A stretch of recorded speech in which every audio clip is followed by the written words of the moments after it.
Hello, hello, bienvenue sur l'Échiquier, le rendez-vous des entrepreneurs où l'on explore les secrets du succès entrepreneurial.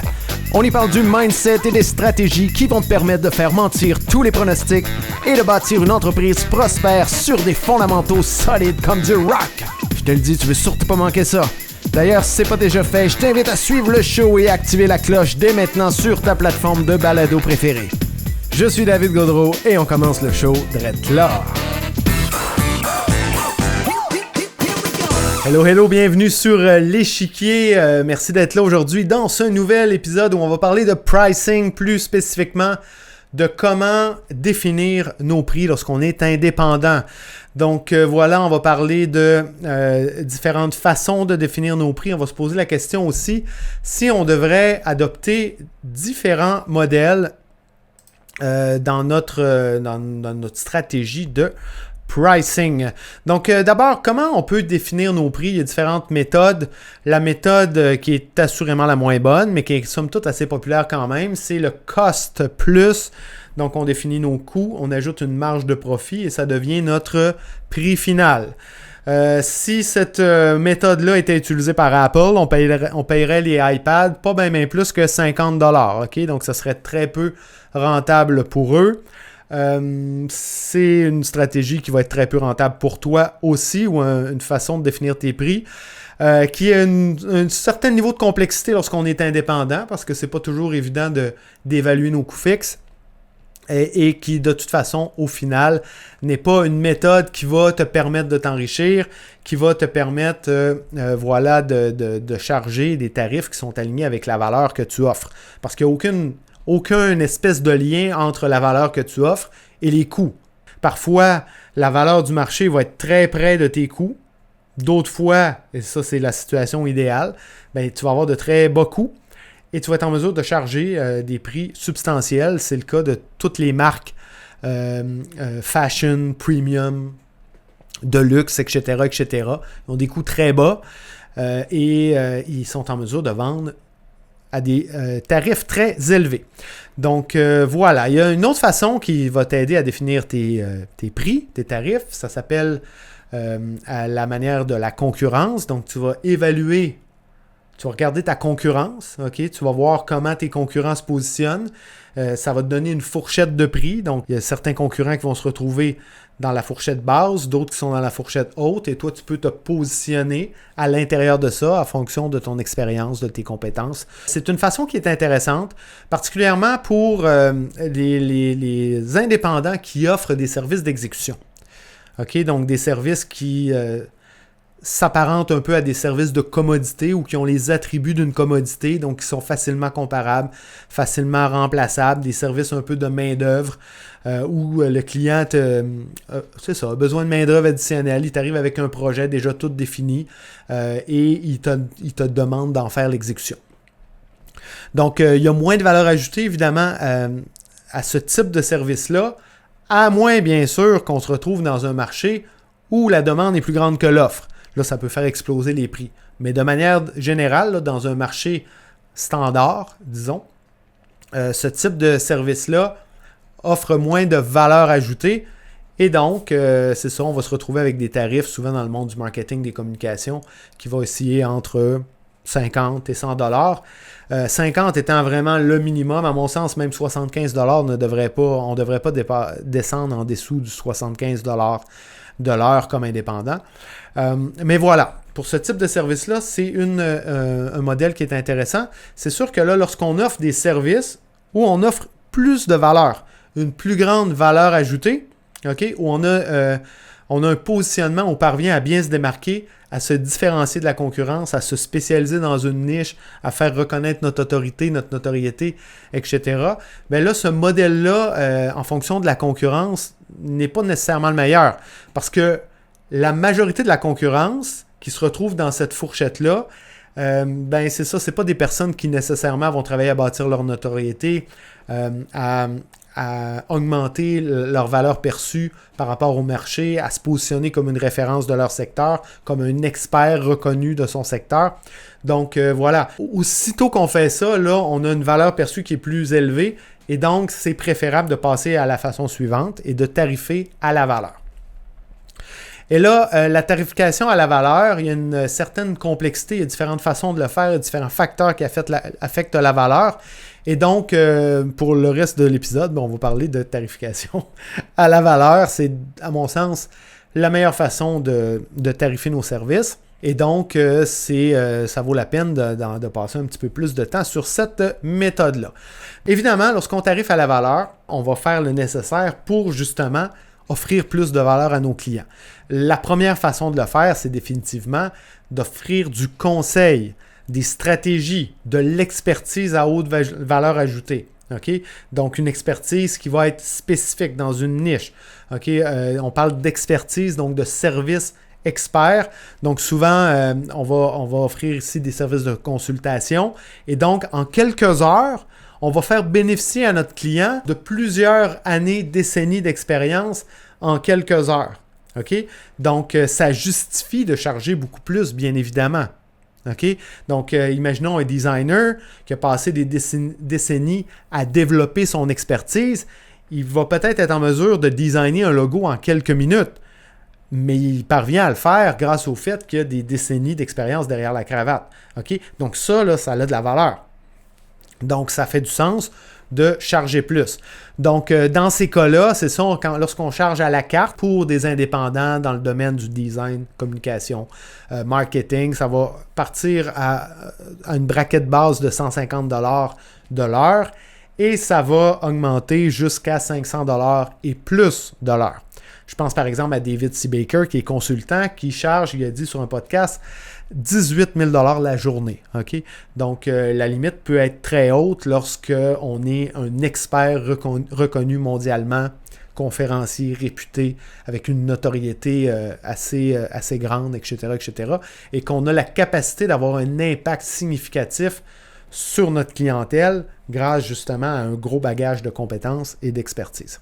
Au niveau de l'avance sur honoraire des retainers, c'est un modèle de pricing qui est intéressant parce que justement, ça nous offre de la récurrence. Donc, on a des clients qui vont nous payer chaque mois. Il y a deux façons de le faire. L'une va offrir plus de valeur que l'autre. La première, c'est de vendre des banques d'heures. Et dans ces cas-là, de manière générale, on va offrir des tarifs forfaitaires. Donc, des tarifs qui vont être un peu plus bas que notre tarif à la carte.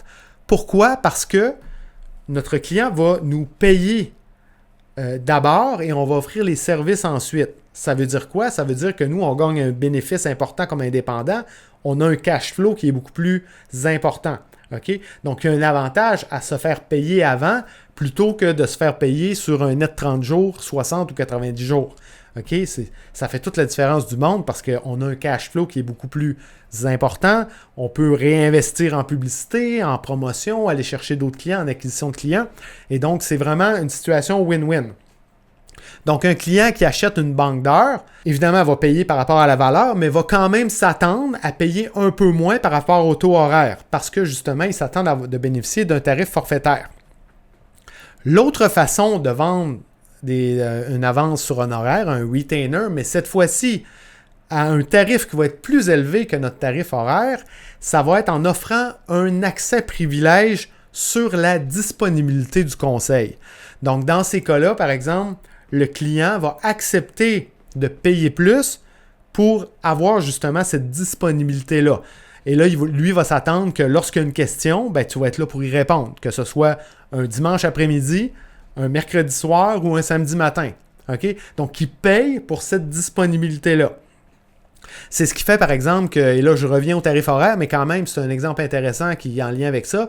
C'est ce qui fait que lorsqu'on a une urgence, par exemple, il y a un dégât d'eau au sous-sol, on a besoin d'un plombier dans l'immédiat, on passe un appel en urgence à toute heure du jour et de la nuit, c'est sûr qu'on s'attend à payer plus.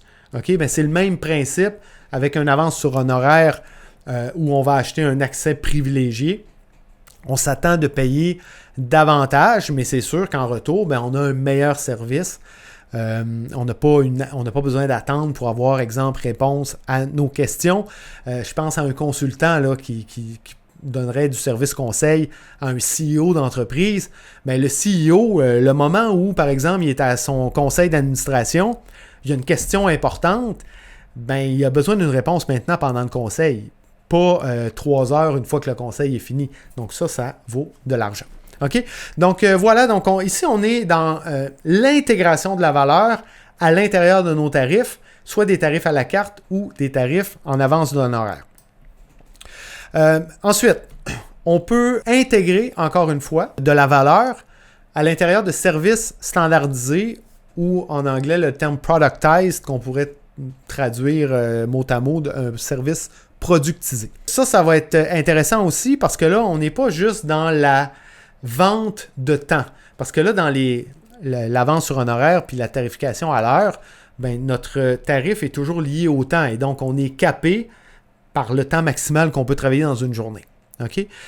Pour se détacher un peu de ce facteur-là, du facteur temps, ben, on peut faire des services produits, donc des services productisés dans lesquels on va attribuer certains éléments à notre service qu'on retrouverait sur un produit, comme par exemple un prix fixe, des paramètres fixes. Si tu veux avoir plus d'informations sur le sujet, je t'invite à écouter l'épisode précédent, l'épisode 15 du podcast, où je parle spécifiquement du service productisé. Toujours est-il que, en faisant ce service-là productisé, on est en mesure d'intégrer toute la valeur et donc de se détacher du facteur temps. Par exemple, en intégrant dans un service un questionnaire de pré-consultation, une consultation qui, elle, est liée à du temps, mais on peut offrir la rédaction d'un rapport, d'un audit, d'un diagnostic. Donc, tu sais, on peut tout inclure à l'intérieur d'un service productisé, puis être en mesure d'y attribuer une valeur puis de le vendre à prix fixe. Donc ça, c'est une façon intéressante, assez facile aussi, de tarifer à la valeur. Donc on parle ici d'infoproduits, de formation, de forfait. Comme je viens de le dire, là, on ne parle pas de banque d'heures forfaitaires, mais vraiment de forfait qui inclut différentes choses. Ou aussi sous forme d'abonnement.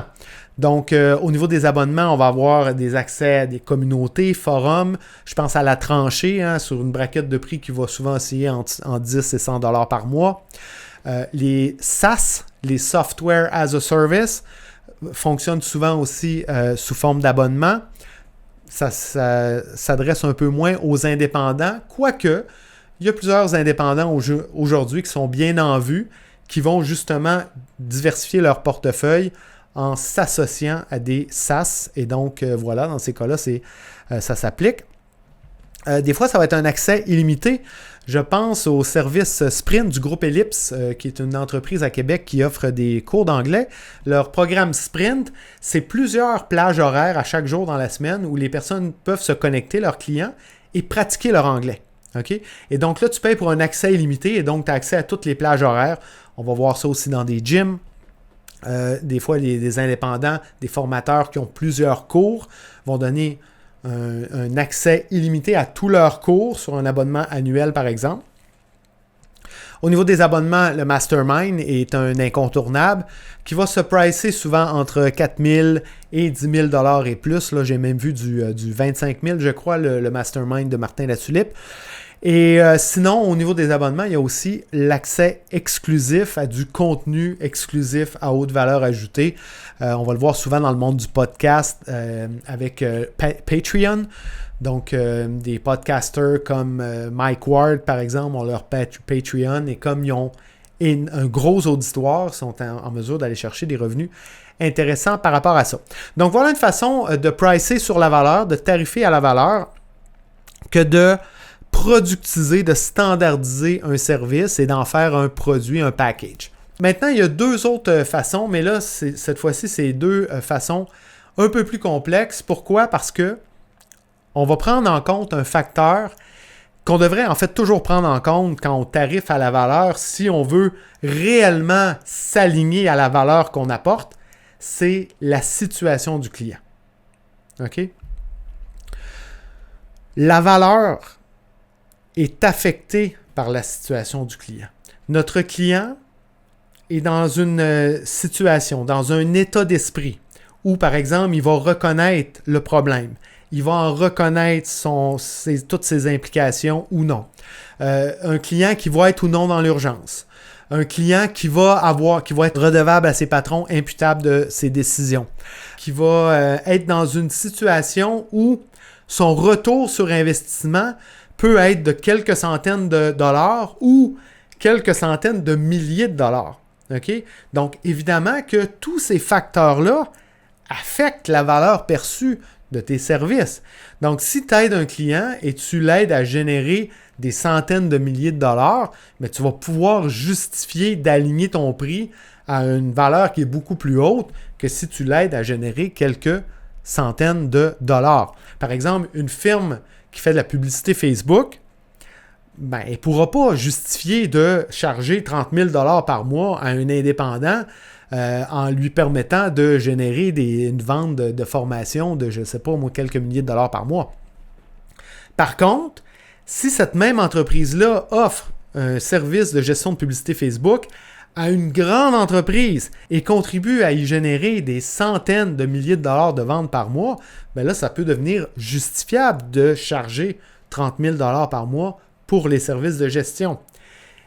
Et en termes de services, les services sont très comparables, là.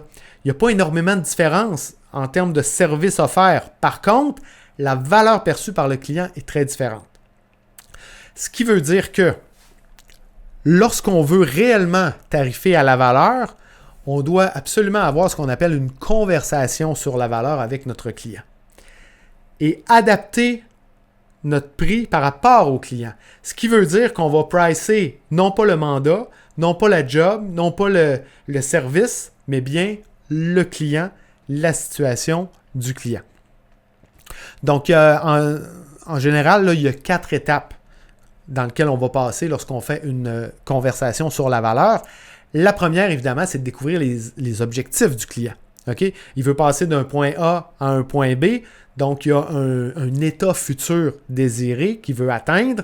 Donc, ça, il faut bien l'identifier dans une première étape. Et dans une deuxième étape, ben, il faut identifier des indicateurs qui vont nous permettre, dans une troisième étape, de tout quantifier, de quantifier la valeur, d'atteindre cet objectif-là. Okay? Donc, première étape, objectif. Deuxième, ça va être quoi nos indicateurs qui vont nous permettre de l'évaluer. Et finalement, c'est quoi la valeur? Il faut quantifier cette valeur-là. Tout ça dans une même conversation. Tu sais, là, c'est simple là, de le dire comme ça, mais il y a un réel défi à réussir à évaluer ça parce qu'il y a plein de facteurs qui parfois sont intangibles. Donc, par exemple, si l'objectif du client, c'est d'augmenter le moral de son équipe, bien là, c'est un facteur intangible. Il faut trouver des manières de mesurer tout ça, de le quantifier. Donc, le moral de l'équipe, ça peut passer par le taux de rétention, par exemple. OK, comment on peut quantifier le taux de rétention? Bon, on peut évaluer combien ça coûte, le coût d'embauche, le coût de onboarding, de formation, d'intégration, etc., etc. Donc, il y a quand même une certaine complexité à guider ce type de conversation-là pour vraiment mettre le doigt sur la bonne valeur. Une fois qu'on l'a identifié, la quatrième étape, c'est de parler de fourchette de prix avec le client. Parce qu'on ne veut surtout pas dire « OK, on a évalué telle valeur, on s'en va, on fait une proposition » et surprendre le client avec un prix qui pour lui pourrait ne pas avoir de bon sens. Donc, à l'intérieur de la conversation, on veut vraiment parler d'une brochette de prix. Bon, OK, on considère qu'on va générer ça si on atteint nos objectifs, etc. Bon, ça veut dire que si on génère 1 million, c'est justifié d'être dans une braquette de prix autour de 100 000 $. Puis là, tu vois la réaction du client. OK? S'il dit « Ah non, moi, je ne suis vraiment pas dans ces budgets-là », bien là, tu as besoin de continuer la conversation pour lui l'amener à réaliser que la valeur qu'il va recevoir, son retour sur investissement, si c'est X, bien, ça justifie Y. OK? Donc, il y a un travail de persuasion ici qui doit être fait. Et une fois qu'on a ces données-là, qu'on a une idée du budget, ou en tout cas qu'on a une entente par rapport à un prix entre les deux parties, là, on va aller faire la dernière étape qui est de faire notre proposition. Une proposition qu'on va faire en 3 étapes, en 3 options, pardon. Okay? Donc, on va offrir une option qui est directement alignée avec le prix qui a été discuté avec le client. On va offrir aussi une autre option qui est à un prix plus élevé, mais qui cette fois-ci va offrir davantage de services, de fonctionnalités, etc., etc. Et on peut mettre un prix qui est un peu plus bas que le prix qui a été discuté. Et on va présenter ça toujours avec un ancrage élevé. Donc, notre prix le plus élevé en premier qui va nous servir d'ancrage. Puis ensuite, on offre les deux autres options. Donc là, en faisant ça, on se retrouve à vraiment aller chercher le maximum, le tarif maximum par rapport à la valeur qu'on apporte à nos clients.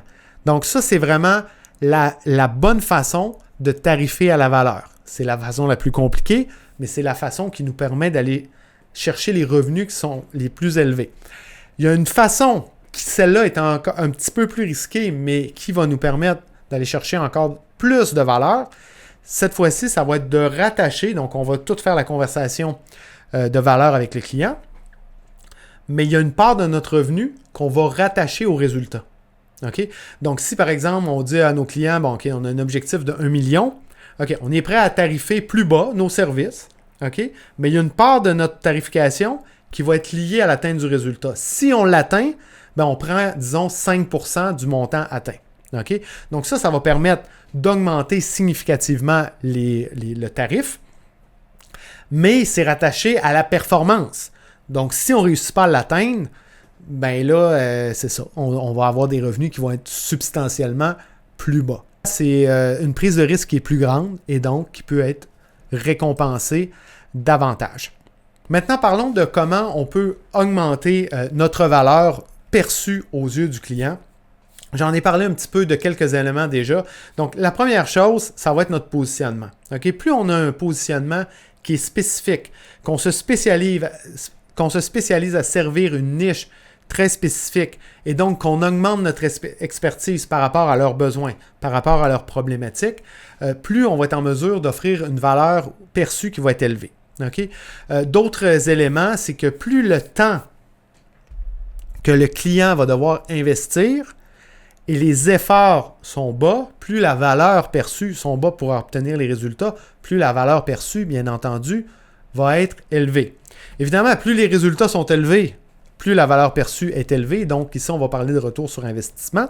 Et plus notre autorité comme expert est reconnue, plus aussi ça va offrir une valeur perçue qui va être élevée. Okay? Ici, on parle de crédibilité, d'autorité, de notre secteur, de notoriété, notre réputation, quel point on est connu. Tout ça, c'est des éléments qui vont affecter la valeur perçue. Le niveau de concurrence aussi va l'affecter. Bon, maintenant, voyons voir en rafale quelques stratégies de pricing qui peuvent ou non être utiles, des stratégies que tu peux parfois adopter ou qui peuvent vraiment te donner des idées par rapport à comment tu pourrais quel modèle de pricing tu pourrais utiliser selon ton modèle d'affaires. Des fois, ça s'applique, des fois pas. Donc, il y a une stratégie de tarification qui s'appelle le Lifetime Deal. OK? Donc, on va le voir souvent pour les infopreneurs qui vont vendre un accès à vie à une formation ou un accès à vie à une communauté. Donc, ça, c'est très commun, en fait, dans le domaine de la formation. On va le voir aussi dans des SaaS, comme je pense à Thrivecart, qui est un panier d'achat en ligne. Donc, c'est un paiement, on paye une fois et on a accès à l'application à vie. Okay? Puis par la suite, pour être en mesure d'augmenter la valeur vie de leurs clients, ben, ils vont offrir d'autres fonctionnalités payantes, comme par exemple qui ont ajouté récemment la plateforme de formation en ligne Learn. Et donc, tous ceux qui avaient payé pour le panier d'achat peuvent maintenant payer pour avoir encore un autre accès à vie, mais cette fois-ci à la plateforme Learn. Donc, comme indépendant, ça peut être un modèle de tarification qui est intéressante parce que c'est un bel argument de vente que de dire ben, tu as accès à vie à la formation ou à la communauté, ou etc., etc. Ensuite, il y a deux modèles, en fait, en opposition. Il y a un modèle où on va lancer un produit avec un prix bas, un prix d'entrée bas, pour attirer des clients, les amener à essayer le produit, essayer nos services, récolter des témoignages, puis éventuellement être en mesure d'augmenter le prix. Okay? Donc, ça, c'est la stratégie qu'on va appeler la stratégie de pénétration. Prix initial très bas et tranquillement, à travers le temps, on va augmenter les prix. C'est une stratégie, exemple, qu'Alexandra Martel a utilisée sur sa formation sur le copywriting, où à chaque année ou presque, là, ou 2 ans peut-être, elle a augmenté le prix et est passée d'un tarif de peut-être autour de 2000 à le prochain tarif qu'elle a annoncé. Je pense que c'était 4 ou 5000, je ne sais pas trop. En tout cas, bref, c'est une stratégie qui peut être intéressante. À l'opposé, c'est de lancer avec un prix d'entrée qui va être élevé. Et donc là, ça va être un accès privilège à notre service. Par exemple, si on a une communauté qui est très engagée, qui a beaucoup de demandes pour nos services, on peut faire un premier lancement à une cohorte qui est limitée en nombre de participants et donc le lancer à un prix plus élevé et par la suite, là ils bénéficient d'un aspect exclusivité. Ils ont un accès exclusif à la formation avant tout le monde. Et disons, 1 an plus tard, là, on peut descendre les prix pour accéder à un marché de masse. On va voir ça souvent, des stratégies des entreprises électroniques comme Samsung, Apple, des compagnies comme ça, où justement, ils vont toujours lancer leur nouveau modèle à un tarif très élevé. Aussitôt que le nouveau modèle sort, mais le modèle suivant, il prend une drop de prix. Et voilà, et ça leur permet d'avoir une distribution de masse à ce moment-là. Un autre modèle de tarification, c'est la tarification dynamique. Tarification qui va varier en fonction de la demande. Okay? Le premier exemple qui nous vient en tête, évidemment, c'est Uber, donc qui va charger plus en heures de pointe. Et donc, c'est une application qui est vraiment un peu comme les actions cotées en bourse, là, qui varient vraiment en fonction de la demande d'achat. Uber, c'est un peu comme ça, c'est presque en instantané. Mais comme indépendant, c'est une chose qui peut être faite aussi que de charger davantage en période de pointe et de charger moins à des périodes plus creuses. Je pense par exemple à un mécanicien qui peut être débordé d'ouvrages au printemps parce que justement à l'arrivée de l'été, tout le monde veut le faire préparer leur moteur, réparer leurs 4 roues, faire des maintenances, etc. en prévision des vacances. Dans cette période de pointe-là, il n'y a rien qui l'empêche d'augmenter ses tarifs et de les descendre en période creuse. Et d'être tout à fait transparent avec leurs clients. Si vous voulez avoir le service maintenant, vous payez plus. Sinon, vous pouvez attendre encore un peu. Et là, ce qui est intéressant, c'est que ça permet vraiment de répartir la demande. Donc, sur toute la période d'été, plutôt que d'avoir un gros rush à être obligé de travailler 150 heures par semaine. Donc, voilà pour la tarification dynamique. Pour certaines plateformes, il y a un type de tarification qui est intéressante. C'est pour des plateformes qui vont servir de référence. Donc, ça peut être à charge simple ou à charge double. Ça, c'est une tarification qu'on voit chez Airbnb, par exemple, où ils font le pont entre le host, l'hébergeur, le propriétaire de l'hébergement, et le locataire. Et donc, ils ont 2 options. Ça peut être une charge simple, où ils vont prendre une cote sur le revenu de l'hébergeur, ou une cote sur le revenu de celui qui est le locataire, où ils peuvent prendre une charge double, prendre une cote de chaque côté. Ce qu'on voit des fois, c'est payer comme vous voulez. Je l'ai vu assez récemment, une copywriter qui a offert ça. Je vais réviser ta page de vente, puis tu me donnes ce que tu penses que ça vaut. Donc, des fois, ça peut servir 2 stratégies. Là. La première stratégie, c'est que si on se lance à notre compte, le fait de faire ça, ça peut nous permettre d'aller chercher des témoignages, d'aller chercher une première expérience ou des premières expériences clients. Donc, commencer à faire tourner la roue. Ça peut être une façon de le faire. L'autre façon, c'est quand on a une base de clients avec laquelle il y a une relation de confiance d'établie, qu'on veut lancer un nouveau produit, mais qu'on n'est pas sûr de sa valeur, on n'est pas sûr de comment le tarifer. En l'offrant à des clients de confiance, qu'on sait qu'ils vont nous donner leur juste, qu'ils vont nous payer la juste valeur, mais ça peut nous aider justement à situer notre prix par rapport à eux, ce qui évalue que ça vaut. Donc voilà, ça peut servir de stratégie. Ensuite, finalement, il y a la stratégie du freemium qui est utilisée par beaucoup d'indépendants, qui va consister à donner beaucoup de gratuité pour bâtir notre audience, pour bâtir notre liste courriel, et puis éventuellement être en mesure de faire des lancements sur des offres payantes. Okay? Donc, il y a ce modèle-là. Au niveau du freemium, parfois sur des plateformes, on va voir aussi le modèle où une grande partie des fonctionnalités de la plateforme sont disponibles gratuitement. Et il y a des fonctionnalités premium qui vont être, elles, payantes. Et donc, il y a une petite portion des utilisateurs payants qui permet de financer le service à tous les autres utilisateurs. L'entreprise la plus connue qui fait ça, c'est probablement Canva. Mais il y en a plein d'autres, là. Puis pour des indépendants, c'est très, très faisable aussi. On donne un accès à une communauté, on donne accès à quelques masterclass, formations gratuites sur la plateforme. Et les autres produits sont accessibles, par exemple, à la carte ou suivant un abonnement. Donc voilà pour plusieurs stratégies de tarification. Je ne dis pas que c'est une liste qui est exhaustive, mais ça demeure qu'il y en a plusieurs. Justement, je veux terminer en se posant la question, est-ce qu'on devrait ou est-ce qu'on peut adopter plusieurs modèles de tarification lorsqu'on offre des services? Et moi, je pense que non seulement on peut, mais on devrait le faire. Okay? Parce qu'un peu comme on l'a vu, il y a différents modèles qui offrent des niveaux de risque qui sont différents. Par exemple, lorsqu'on vend des avances sur honoraires ou qu'on vend des abonnements, ben c'est le genre de service que des fois on va vendre à des tarifs forfaitaires. Sur les abonnements, c'est pas nécessairement sur ce type de service-là qu'on va faire les plus grands revenus, mais ça nous apporte une récurrence. Ça nous apporte une tranquillité d'esprit, une base sur laquelle on peut construire. Okay? Donc, sur ce type de service-là, c'est intéressant d'en avoir dans notre portfolio. Mais ce n'est pas tous les clients qui vont être prêts à payer des tarifs forfaitaires. Certains veulent absolument des tarifs à la carte. Et donc, si on veut s'ouvrir à cette clientèle-là, bien, ça fait du sens que d'offrir à un juste tarif, évidemment, qui inclut la valeur qu'on apporte, mais d'inclure un tarif à la carte. Ensuite, en termes de pricing de valeur, au niveau de la conversation de valeur. Donc, on voit qu'il y a un volet qui peut être plus risqué si on tarife par rapport à la performance. Okay? Donc, ça fait du sens d'avoir un certain pourcentage de notre activité qui est centré autour de ce modèle-là, mais pas nécessairement 100% de notre portfolio. Donc, en bref, on devrait un peu gérer nos modèles de pricing ou notre offre avec différents modèles de pricing, un peu comme on va gérer un portefeuille d'investissement.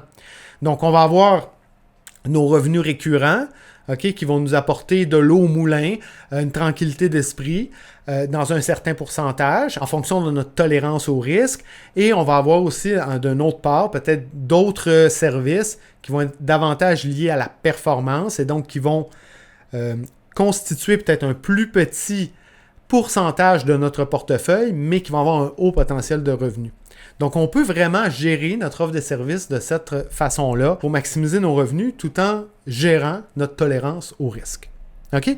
Donc, voilà, ça complète pour cet épisode, qui est, ma foi, un épisode qui avait énormément de contenu et qui était très technique. Donc, si tu veux télécharger le mind map là, qui inclut les différents éléments qu'on a parlé aujourd'hui, je t'invite à aller au davidgaudreau.com/EP16. Donc voilà, tu vas avoir vraiment un mind map là, qui inclut les différentes stratégies, tous les éléments qu'on a discutés. Donc ça va être une superbe aide mémoire qui va assurément t'aider à mieux tarifer tes services. Donc sur ce, si tu as apprécié l'épisode, ce serait génial que tu soutiennes le podcast avec un thumbs up sur YouTube ou un review de 5 étoiles sur ta plateforme de balado préférée. Évidemment, n'oublie pas de t'abonner soit sur YouTube ou sur le podcast. Et sinon, ben, je te dis à tout de suite dans le prochain épisode. Ciao! Je suis David Gaudreau et je te remercie très sincèrement d'avoir choisi d'écouter le show aujourd'hui. Pour me partager tes commentaires sur le show ou simplement pour continuer la conversation, tu peux le faire en te connectant avec moi sur LinkedIn. Aussi, on le sait, LinkedIn, c'est vraiment un incontournable pour tout entrepreneur. Alors, si tu veux obtenir mes ressources gratuites pour te lancer sur la plateforme et y bâtir ton audience, rends-toi au davidgaudreau.com/ressources avec un S. Enfin, si c'est toujours pas fait, ben oublie pas de t'abonner. Sur ce, je te laisse aller prendre la hauteur. Ciao!